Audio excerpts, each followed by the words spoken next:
The sun rises in the east. Nothing can travel faster than light. The ratio of the circumference of any circle to its diameter will always be pi. And you clicked on this video because you wanted to, right? In a deterministic world, everything is known.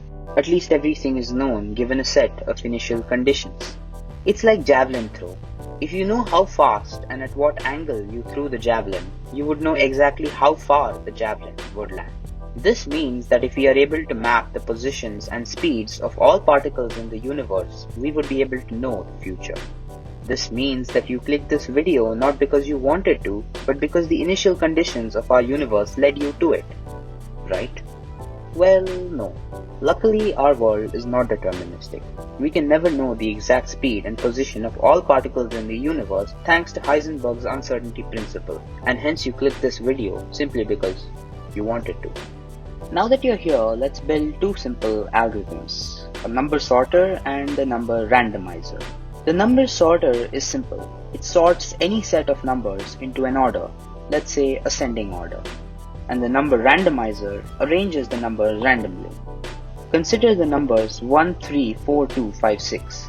The number sorter will always produce the output 1, 2, 3, 4, 5, 6, while the number randomizer can produce any of 720 possible arrangements. Let's say the number randomizer outputs 1, 6, 2, 5, 3, 4. Is this really a random outcome though? Notice that the sum of two consecutive numbers is 7. Hence, the outcome is not random. Let's run the number randomizer again. 1, 3, 5, 2, 4, 6. Is this a random outcome? Not really.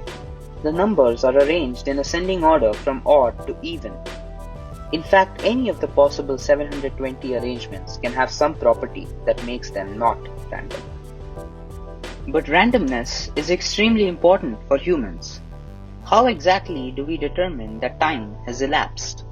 In fact, the only way to differentiate between two instances of time is by comparing the disorder or randomness of the two timestamps. The second law of thermodynamics tells us that the entropy of the universe will always increase, and so the state with a higher entropy must be at a later instance in time.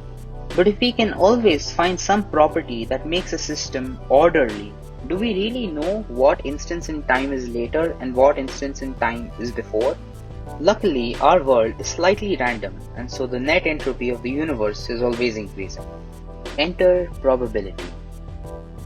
Our world is neither entirely deterministic nor is it entirely random. Our world is probabilistic. Here's a question from my math textbook.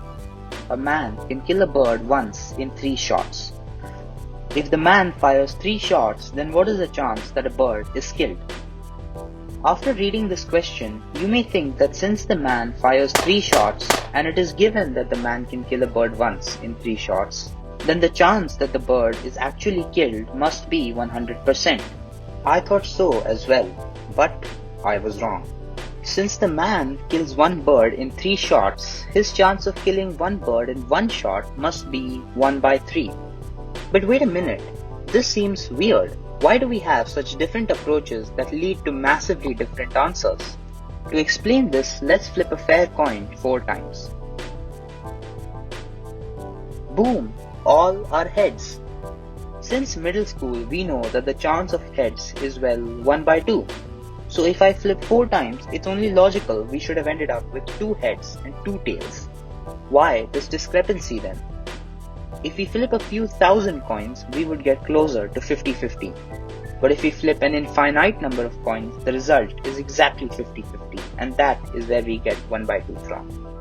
As the number of throws approaches infinity, the number of heads approaches the number of tails. This model of probability is extremely important in our world. Currently, the efficacy of the Covishield vaccine is 63%. 63% is a much higher probability than not taking the vaccine at all. In a game of probabilities, as more and more people take the vaccine, their probability of acquiring the virus is much lesser. Hence, please take the vaccine, everyone. It is estimated that India has a 98.6% recovery rate as of today, which in terms of probability gives us hope. It tells us that we can make it out of this pandemic together. Probability ties together what makes us human, making sense of order in a random world. Probability gives us hope. Flying high like the birds and the bees, and we'll fill the sky with the songs and the trees, cause we're buzzing, buzzing, and we're humming, humming, and we're loving, loving all day. Flying high like the birds and the bees, and we'll feel alive while we float with the breeze, cause we're buzzing, buzzing, and we're humming, humming.